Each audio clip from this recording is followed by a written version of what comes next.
guys, it is Generalkidd here, and I know a lot of you have been waiting for this, but we finally gotten to 10 things you probably never noticed before about Halo 4. And, starting with number 10, that is the Tsavo highway reflection on the map Ravine. And this is actually one of my favorite ones, just because, it references Halo 3. But I figured we'd start right with this one. So on the map Ravine, just simply fly up here and forge. Not too high, but just, where it's safe. And simply look into the reflective part of this structure here. Now, at first, it looks like it's the sky and everything, but if you look closely, that is actually the mission to Tsavo Highway from Halo 3. See, that's one of the entrances to the highway. I think that's closer to the end of the mission. I don't remember off the top of my head right now, but as you can see, that reflection matches nothing like what the actual map is. That is very clearly to Tsavo Highway. And here on this part of the reflection, you can see the that circular cloud over the portal to the Ark from Halo 3. That is the Ark. It's kind of pixelated and blurry, so you can't really see too many details, but you can kind of almost make out the Forerunner Dreadnought that the Prophet of Truth used to activate the portal to the Ark. But yeah, that is the cloud above the portal to the Ark, and basically this is all from the mission to Tsavo Highway. So yeah, it's really cool that they add this. I guess it's almost like a little Easter egg, I guess, but it's really easy to miss because at first glance it looks like just a blurry mess or just the sky, but if you look closer, it is the Tsavo Highway. So continuing off reflections. I do want to mention that reflections in Halo 4 are all static. There's no dynamic reflections, or real-time reflections at all. There wasn't really real-time reflections in Halo 3 either, but you could at least see certain things that the reflections actually match the environment in Halo 3. So it's real-time to a certain degree, but not fully real-time. But in Halo 4, the reflections are all static. As you can see, I'm looking at the reflection here, and if you haven't noticed, it shows that the entire room, all the windows are open, and the Covenant boarding craft are already there, attached, and you can even see the whole planet there. Even though at this point in the mission we haven't opened a door yet, and we haven't seen outside yet, so we don't even know the planet yet. So, and you can't even see yourself in a reflection too. In Halo 3, you could see yourself in a lot of reflections, but actually no, you couldn't see yourself in Halo 3 reflections, but you could see the actual correct map. So scratch what I said before. But so on the same part of the mission for the next one, I'll circle around just so you know exactly where we are. But just when you're walking into the room, just jump down right in front here, and on the floor right here you will see there is a copy of the Halo 4 Limited Edition right here on the ground. That is the case you got if you bought the limited edition of Halo 4. And I believe there's a few other copies are scattered across the game. But, it's just a really little cool hidden, I guess it's an Easter egg in this case, but, it's really easy to miss. But, it's right there. Now for number 7, this is on the mission Composer in the campaign of Halo 4. Right after you pass these second airlocks, and you're about to continue on, you want to get out of the map here by jumping up and make your way up here. It's really easy to get out of the map on this mission, at least. You literally just jump out. You don't really have to do any fancy glitches to get out. But once you're out here, well, first of all, out here, here's a little bonus. There's a little hidden Cortana model out here. She's standing here. Actually, the enemies will shoot at her apparently sometimes, but she doesn't really do anything out there. Now, once out here, all you want to do is just swap weapons with the Marines out here. There's a little battle going out here, and you can actually join the battle. But if you swap weapons with them, you actually don't take their weapons. You lose that weapon, it just floats away, and you switch to your other weapon. But if you swap your other weapon, like I'm about to do here, see it floats away, and you become weaponless. And the Marines become weaponless as well. And they just, walk around. They don't attack enemies or anything. They just walk around until they get killed. But as you can see, you probably walk by this area a lot and you see the little battle out here. But I bet you never noticed that you could actually, well, even if you got out here, I bet you never noticed that you could lose your weapons by swapping the Marines. I don't know why you can't take their weapons. You can't take their weapons on the Covenant either. When you kill them, the weapons just disappear. And likewise with these Marines, when they die, the weapons just disappear as well. So it's a pretty interesting thing that you could do here. And you know, going weaponless is pretty interesting as well. You can't throw grenades, but to other players, you're just sliding around when you're walking. So yeah, it's a pretty cool thing you could try on this mission. Now for the next one, for number 6, I did show this in a previous video not too long ago, but it should be in this video as well. During the Didact fight, and we're going to do it in slow motion here, so mind the frame rate, because it is slow motion. When you climb up here, you need to stick the Didact with the pulse grenade. So when you do that, it's a quick time event that'll say, you know, hold left trigger to plant grenade. But on the Master Chief Collection, and you probably never noticed this, but if you look closely, it says press RT to fire a machine gun. It's apparently it's like a bug that, like, I don't know, that was messed up the dialogue or the prompt on the Master Chief Collection, and I'm not sure like what caused it.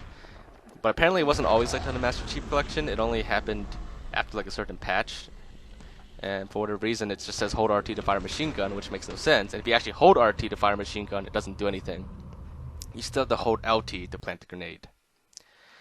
Now for number 5, and you have to do this in co-op mode, of course, but in co-op, so let's say all you need to do is just have one player stay back somewhere safe, and you just need to jump off the edge till you die, and you'll go into the Spectator mode. And if you look at the objective on Spectator mode, it'll say the distance is negative 1.0 meters away. And no matter how close the person you're spectating gets to it, or you know, no matter where you're looking, you spin your camera around and everything, it will always say the objective is negative 1.0 meters away. It's actually something that someone pointed out to me recently, A11. Thank you for pointing that out. But you know, it's pretty interesting, and I personally never noticed it before either. But yeah, obviously you can't be a negative distance away from something. Doesn't quite make sense. Now for number 4, this is something that instinctively I just never tried before, so I never noticed it. But during this, on the first mission, on the mission Dawn, in the elevator shaft, we're supposed to climb up. I set this legendary just so you know, like, it's, you know, been tested on the highest difficulties, but you know, you're supposed to climb up and you're supposed to dodge the falling debris. But if you don't dodge it, you know, it knocks you down a couple things here and takes down your shields. But you know, I wondered, what if you don't dodge any of them? On it, naturally, you'd think that you would eventually die and get knocked off. But you know, you actually you can't fail this part. It's impossible to fail this part. No matter like if you let it hit you every single time, it'll never knock you all the way off. You pretty much cannot die. Even on legendary difficulty, you cannot die at this part. So it's pretty much almost impossible to fail this part. And I say almost because at the part of the elite here, if you don't do anything about the elite, he will eventually knock you off and you can't grab on anything, and you do fail at that part. But other than that, it is almost impossible to fail that part of the mission. But you know, instinctively nobody ever like lets the debris hits them, so that's why it's probably something you might not have noticed. Now for number 3, on the mission where you get to ride the mammoth, where you got to escort it, if you go up to the top and you find Captain Lasky, he'll be standing up front. He'll start talking and everything. The next part of the objective is to grab the jetpacks. So if you're doing this on co-op, make sure everyone, including yourself, grabs the jetpack. Otherwise, Lasky will just stand here and the mission will not continue, really. So just have everyone go grab a jetpack. But you do want to keep an eye on Lasky. You don't want to lose him entirely. So be quick about grabbing the jetpack and then run back to him so that you don't lose sight of him. But yeah, just keep following him. I've always wondered, like, in my recent videos, I've done a lot of stuff with Miranda Keys. I've always wondered if Captain Lasky is kind of like a Miranda Keys, where you can kind of like mess with him in certain ways. But so far, I've not found any way to mess with Captain Lasky like I could with Miranda Keys. But if you guys do figure something out, or if you guys know ways to like mess with Captain Lasky on this mission, just let me know, and I would like to do some more experiments with messing with his character, like we did with Miranda Keys on Halo 3.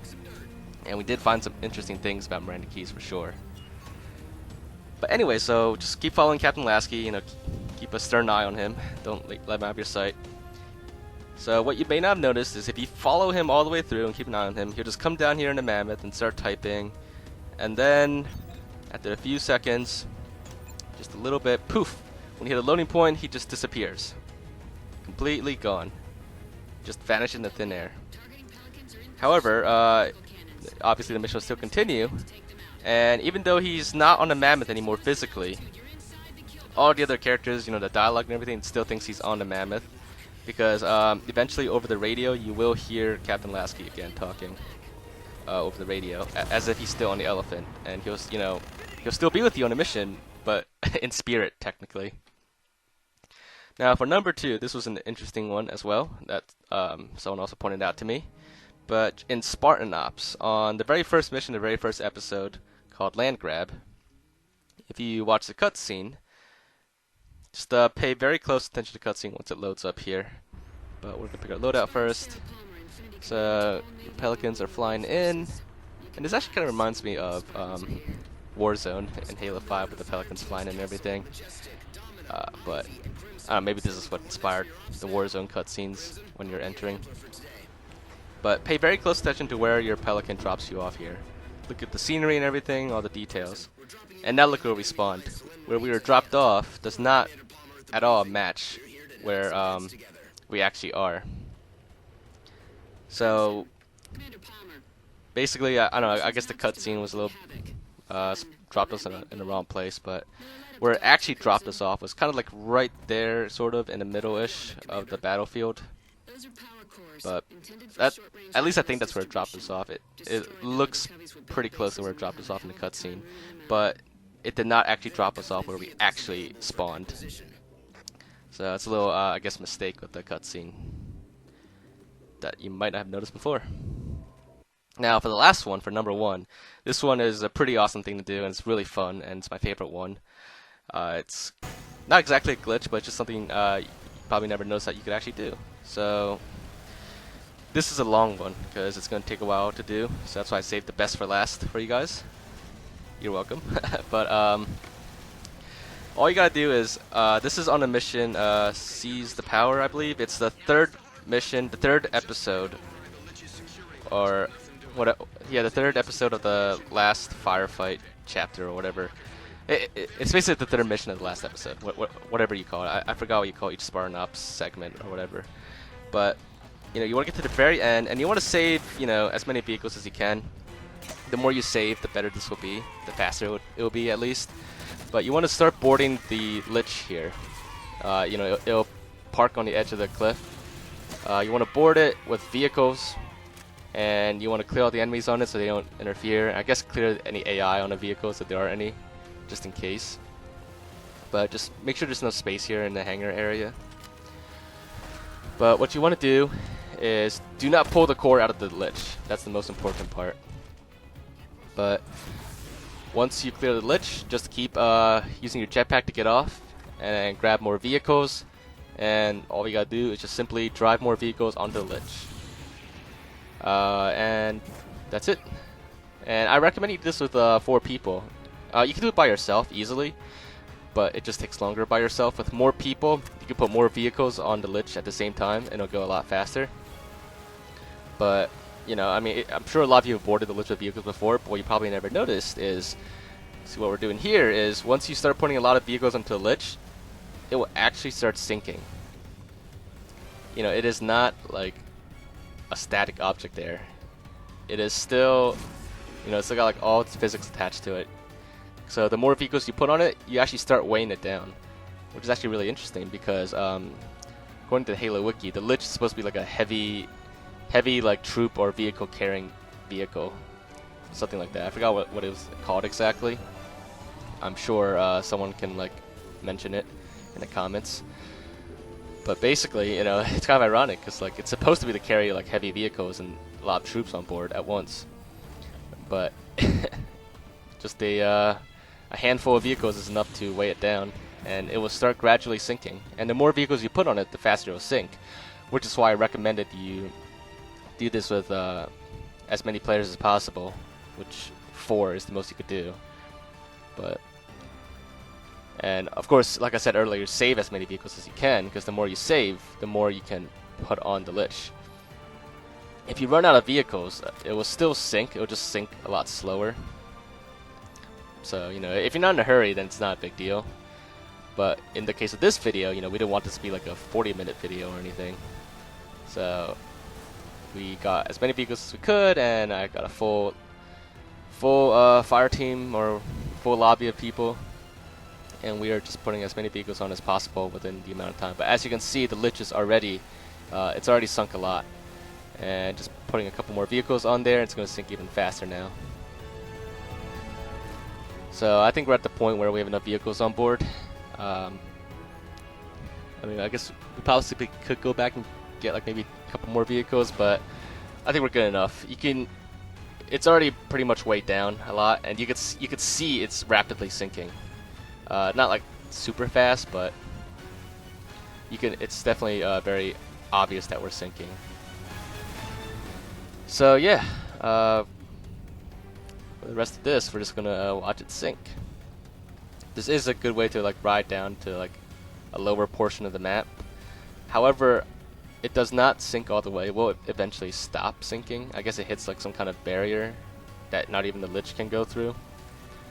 Or actually, I have another theory of like what happens, but I'll explain that later once we get closer. There is like a death barrier below us, and we will slowly sink into the death barrier, and it will sort of, you know, quote unquote flood the Lich, at least the bottom part of the Lich with the death barrier. So eventually you don't want to like stay down here too long on the bottom floor, because the death barrier will eventually flood the entire bottom floor. It won't be an instant death barrier, it will be a 10-second kill barrier, so you have time to get back up. But you know, just you don't want to hang down there for too long.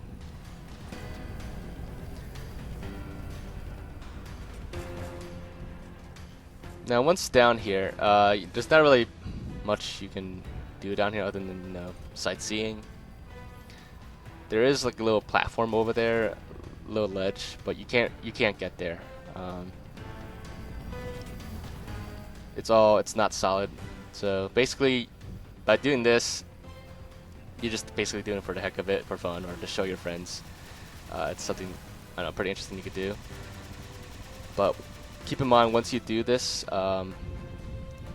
actually, no, I was gonna say you can't finish the mission, but you can, in fact, finish the mission. You just won't, the whole team will just die if you do it, but because it's Spartan Ops, you'll all respawn again. Now, pretty soon we will fall through the death barrier, or hit the death barrier, and when we do, all the vehicles on the first floor will blow up. And I suspect the reason why we stop sinking is because those vehicles blow up. A lot of the blown up ones will despawn, and the ones that don't immediately despawn, I guess they're not heavy enough to really sink this any further. We do have a couple vehicles on top, but the two remaining vehicles up there probably is not enough to like sink this any further. Or maybe there is a barrier that prevents this from actually sinking any further. I'm not sure.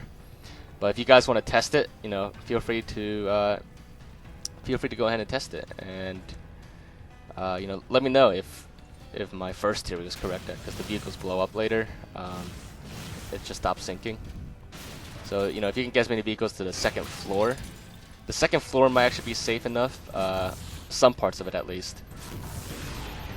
Or if you can, there's like a half floor up here, or a part of the second floor that's not, you know, in the death barrier.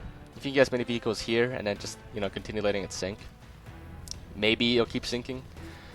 Or if you can get vehicles on top of it, that will work as well. If you want to get as many vehicles on top as possible, you're gonna have to, like, you know, put like 3 or 4 vehicles in the bottom and let it slowly sink to the point where you could get just jump vehicles on top. But you know, that'll probably take a little bit longer. But if you guys do try, you know, let me know what the results are, and if you can in fact sink this further. But even if you could sink it further, you'll eventually hit the death barrier completely, and there's no way you'd survive the trip down. And getting on the plasma turrets of this Lich will not protect you. You'll still enter the death barrier, and it'll still count down for 10 seconds, and you'll still die, even if you're on a turret. I know in some other Halo games you could ride a turret through the death barrier, like in Halo 3, and in some cases Halo Reach. But in this case, on Halo 4, On Spartan Ops, you cannot do that. But yeah, so this is basically it with syncing the Lich, and I hope you guys did find this whole video to be interesting and enlightening. And you know, a lot of these things I personally never noticed before either, mostly because I never really played Halo 4 much at all. So it's part of the reason why I probably never noticed a lot of these things. As you can tell from my YouTube channel, I'm mostly a Halo 3 or classic Halo game kind of person. But you know, still a lot of cool things to do in Halo 4, such as all these. So yeah, a lot of you probably wondering if I'm going to do a 10 things to never notice about Halo 5 video. I'm not sure if I'm going to do that just yet because Halo 5 is still pretty new, but we'll see. But you know, in the meantime, if you guys did find this video to be interesting, make sure to leave a like and leave your thoughts in the comments if there's anything we missed or any other interesting things that you might want to point out. And of course, if you haven't already, make sure to subscribe and stay tuned because we've got a lot of other cool videos to show you guys soon. And we will see you guys next time.